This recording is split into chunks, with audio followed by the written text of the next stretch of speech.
हाँ भूटान बोला। कहा ना चाचा जी, अंजलिया के घर से निकाल देनी है।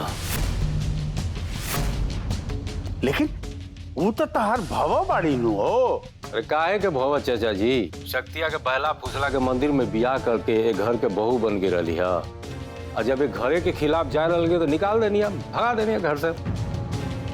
और रह गई सर समाज के बात, तो समाज में लोग वह बात मनियन चाचा जी जौन हम कहब। केकर इतना हिम्मत बा कि हमार खिलाफ जाई, जरा ऊपर राउर हाथ होके थोड़ा से अपन अधिकार खातिर हाथ पैर मारी, ओकरा के बस संभाल ले चाचा जी। वो का है ना चाचा जी कि अंजलिया पहले से ही नैकी प्रधान के जानत रहलिया, तो कहीं उनका से मिल के उनका के भड़का ना देवे। हमेशा राउर सपोर्ट कैनी है कि रहुआ नैकी प्रधान के कठपुतली बना के रखो। तो चिंता मत करो, कन्या के तो हम उनकर औकात दिखा देले बनी। और होई जे तहार पहल की भवर रहली हनु अंजलि, ओकर बारे में ज्यादा सोचे के नहीं खे, हम पानी है जा। फिर भी चाचा खरबूजा के देख के खरबूजा रंग बदलेला। देख लेनी ना कि अंजलिया कितना खतरनाक लड़की बिया। जरा ध्यान रखब चाचा कि नैकी प्रधान होकर बात में आ जाइए तो सब गड़बड़ा जाई। अंजलि के प्रधान से मिले मत दिया चाचा। चला तू हमरा एक खातिर आगाह कर दिलो, हम एक खातिर तारा के धन्यवाद करतानी। हम एकदम सचेत रहो, चिंता मत करो। अरे ऐसे ही धन्यवाद चाचा, खाली खाली पार्टी उटी हो जाओ, ओकरा में जीत के भी पार्टी हो जाई सथे सथे। भूटान, अरे ये बात तो तू एकदम सही कहलो। अब आज सांझी खाने तिवारी निवास पे। ठीक है, तो मिलल जाई तिवारी निवास पर।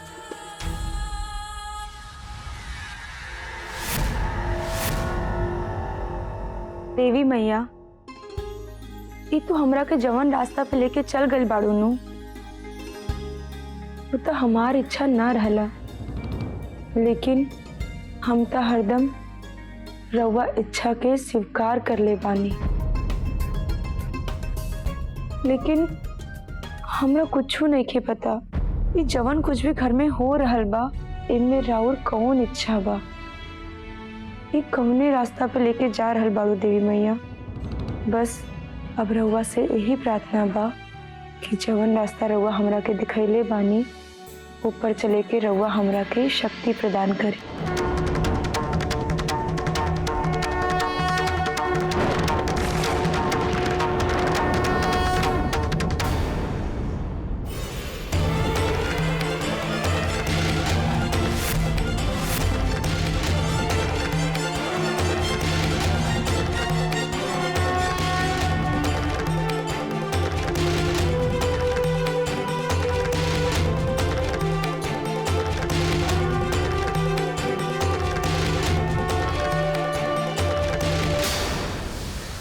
कन्या, लागत देवी मैया तार प्रार्थना सुन लेली।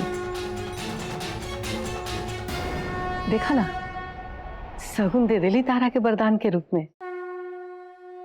देवी मैया तो तारा के सगुन दे देली, तो कुछ देवी मैया खातिर करा।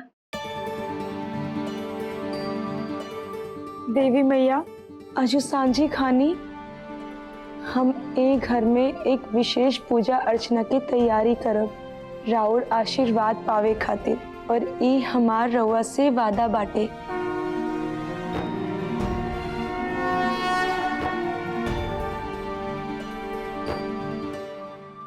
अरे सुना, साजी खानी बाबूजी पार्टी रख ले बड़न बरी।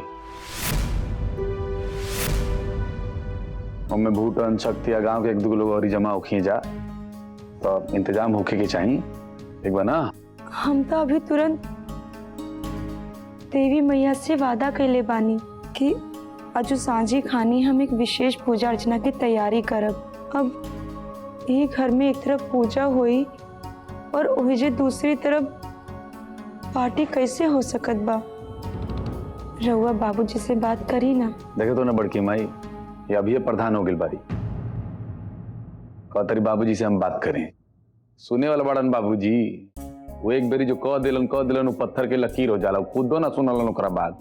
तू बात कर तो हम बाबूजी से बात करें। अगर बउआ जी ना मनिहन तो ठीक बा, दोनों हो जाई, बुझा भी और खुशी भी मन जाई, जश्न भी मन जाई। पूजा एजा घर में अंदर हो जाई, बीच के दरवाजा बंद करके, और पार्टी बाहर बैठकी में बन जाई। ठीक बा? ठीक बा बड़की माई, रहुआ कहता नहीं तो करब, बात करके देखब। लेकिन हमरा लागत नहीं कि बाबूजी मनिया, रहुआ तो जनते बनी उनका के, पर कोशिश करल तो इंसान के धर्म होता, हम निभाई। ठीक बा? रुकी, सुनी ना, देखी। अरे अब रुकी सुनी देखी उतरिए, आगे बोलबू का, बोला बतावा। बाबूजी की पार्टी इतनी जरूरी बा तो कहीं बाहर जाके पार्टी कर ली है। अब रवे बताई ना, घर में एक तरफ देवी मैया की पूजा पाठ हुई और वही जे दूसरी तरफ पार्टी कैसे हो सकत बा? घर में केहू कैसे दारू शराब पी सकत बा? बताई ना, बोली रहुआ। तारा पता बा तू का कहता रू हैं? यही बड़की माई करा के समझावा ना। अरे पहले तो यह बहुत कठिन काम है, मुश्किल काम है कि उनका क्या मी मनाई कि एजा पूजा होखी, बहरी हो जा पार्टी होखी, तू कहता रू एजा ना हो जा बहरी के तो दूरी जाकर के पार्टी करत बाबूजी। तू बड़का बनल बड़ू, ए बड़की माई समझावा। ये संभव बात नहीं है, असंभव बात कर तरी। वैसा भी चुनाव जीतला के बाद जौन पार्टी होखला उनमें शराब कबाब ये सब होकबे करला। बड़की माई ई नहीं जाना तो रहुआ तो जाना तरी नहीं करके समझाई। फिर भी बबुआ एक बार तू कोशिश कर ला। ठीक बा, कोशिश कर ले। अब दांत चिहा रहा।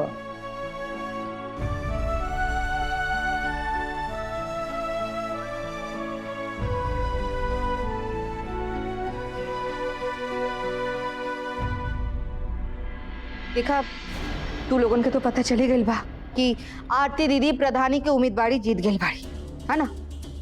तो जब पंच के चुनाव हुई तो एक मिनट रिमझिम, और एक जनी कहाँ गई? उनकर तबीयत खराब बा, नहीं खियाई रो, आगे बताई। ठीक बा, लेकिन तू जाके समझा दिया बाद में। हाँ तो का कहते रहे? पंच के चुनाव। तो पंच के चुनाव जब हुई तो तोरा लोग जीते जाए पूजा। अब हम पहले नियन आजो तू लोग के पैसे से मदद करब, लेकिन हाँ वो मदद हम ई खातिर करत हई कैसे कि तू लोग आरती दीदी के नीचे काम कर बुझा, लेकिन हमार सुने के पड़ी। ठीक बा? आप रिमझिम अंदर जौन तोरा के पैसा दिले रही नो, ई लोग के था 20-20 हजार।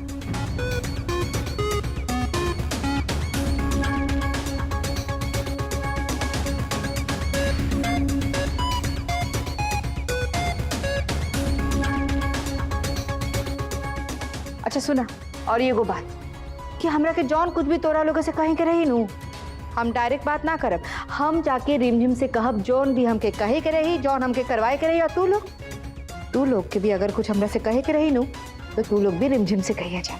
ठीक बा? ठीक बा, आज से आपन मलकिन रउए के मानब जा।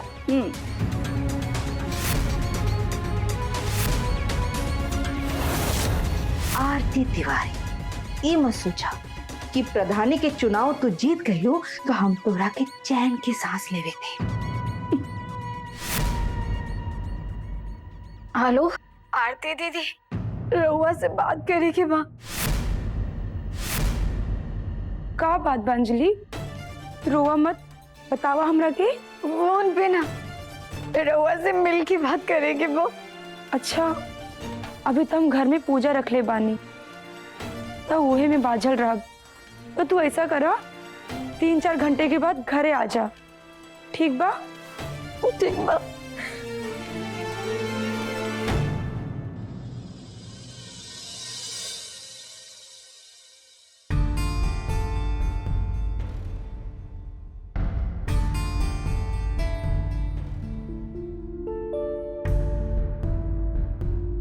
सुनी?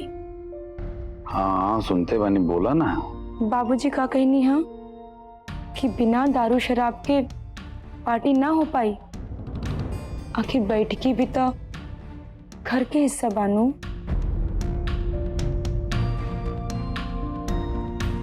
तारा के कतना बेरी एक की बात के समझाएं, तारा बुझात नहीं के कहा। तो रउआ के ठीक लागत बा कि एहजा घर में पूजा पाठ हुई और वही घड़ी घर में दारू शराब की पार्टी हुई। देखो ये राजनीति है, राजनीति में ना ऐसा बहुत सारा बात होगी जो तारा ठीक ना लगे, सही ना लगे, और होला राजनीति में ऐसा बात, लेकिन करे के पड़ाला। अब तू प्रधान बन गिल बाड़ो, गंगापुर पंचायत के प्रधान। याद आना प्रधान के मतलब।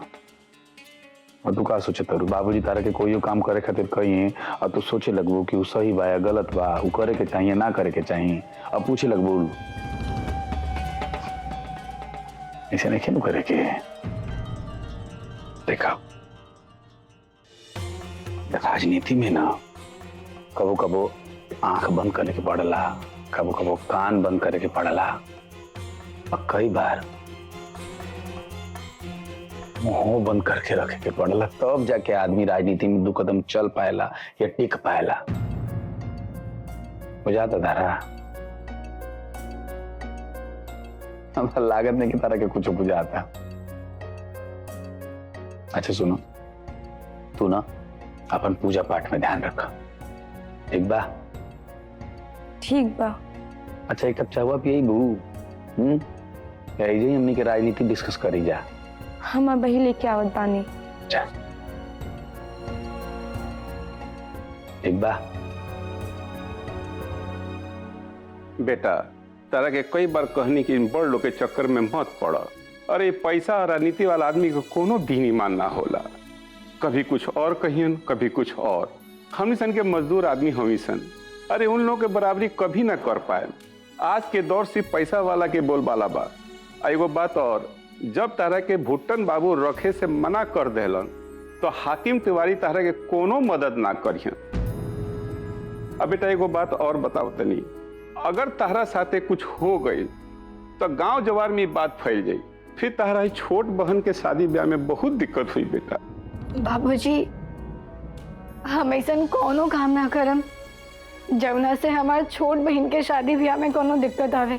और हम हाकिम चाचा से ना आरती दीदी से मिले जात बनी, वो बहुत अच्छा इंसान बाड़ी। रउआ चिंता मत करी, कोनो दिक्कत ना हुई।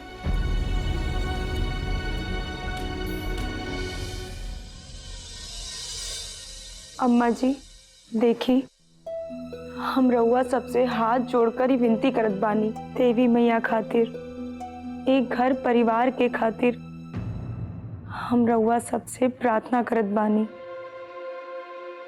रउआ सबके जोन कहे के बा करे के बा हमरे संगे कही जा करी जा, लेकिन देवी मैया के पूजा के तिरस्कार मत करी जा। चल के पूजा में बैठी जा रउआ सब। अगर रउआ के ई लागत बा कि चुनाव के जीत हमरा जीत बा, तो ऐसा मत सोची जा। चुनाव के जीत एक घर एक परिवार के जीत बा, एक घर के मान मर्यादा मान सम्मान के जीत बा, बाबूजी के आन बान और शान के जीत बा। और ए जीत के धन्यवाद देवे खातिर हम ए घर में देवी मैया की पूजा रखले बानी। हमरा पे रउआ सबके गुस्सा जायज बा, लेकिन देवी मैया पर गुस्सा मत करी जा अम्मा जी। माई आरती भौजी एकदम ठीक कहतड़ी। हमनी के नाराज इनसे बानी, देवी मैया से कौन नाराज की। और घर में माता रानी के पूजा होके और तू उनमें शामिल ना होखा, ये ठीक नहीं खे माई। गुस्सा छोड़ा और तैयार होके चला। माता रानी खाली इन्हीं के हई का, हमनियों के तो हई।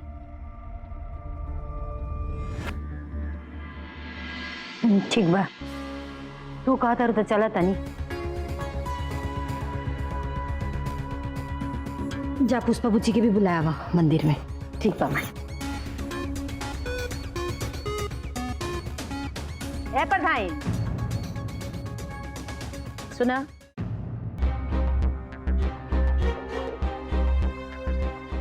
तरू दुल्हन अगर प्रधान बनती तो हमरा खातिर का करती?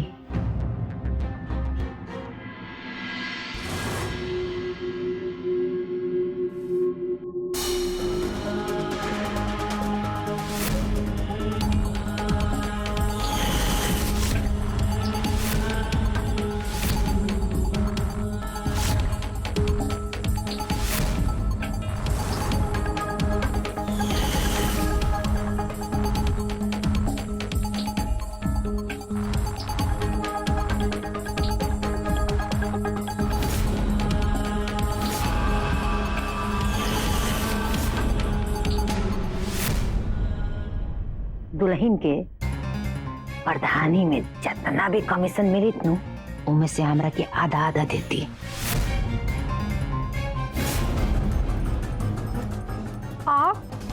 आप यहाँ कैसे? दुल्हन प्रधान बनती ना तो हमरा के प्रधान सास के सम्मान देती। जाना तनी रउआ इतना साल बाद ए जाइल बनी, अब रउआ के देख के ना हमरा खूब सजे धजे के मन करता।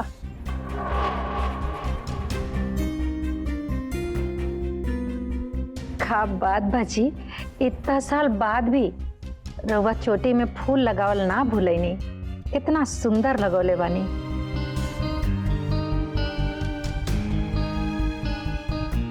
दुल्हन से पता ना हमरा का मिलित।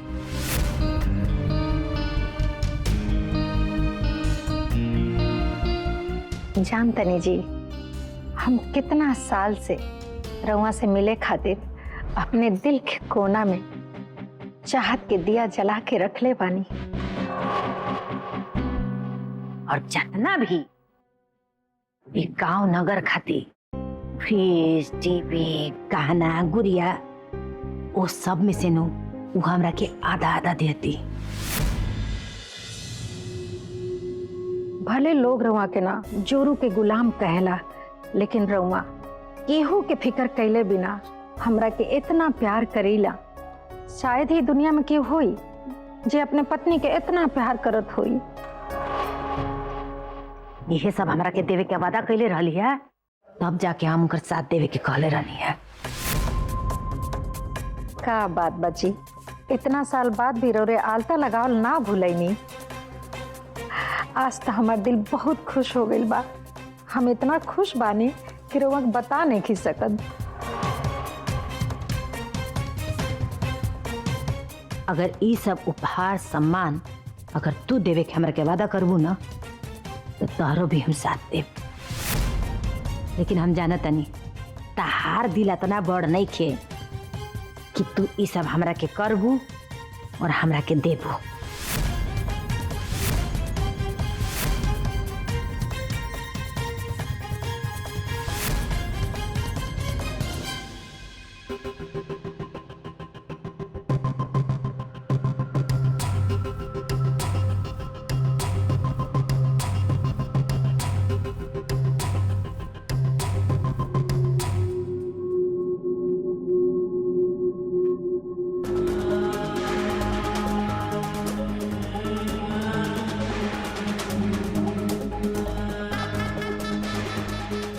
जान तनी जी, रौरे दिमाग के लोहा तो हमार हाकिम भैया भी माने ले। दुनिया में ऐसा कोनो काम नहीं थे जौन रौरे ना कर सकी।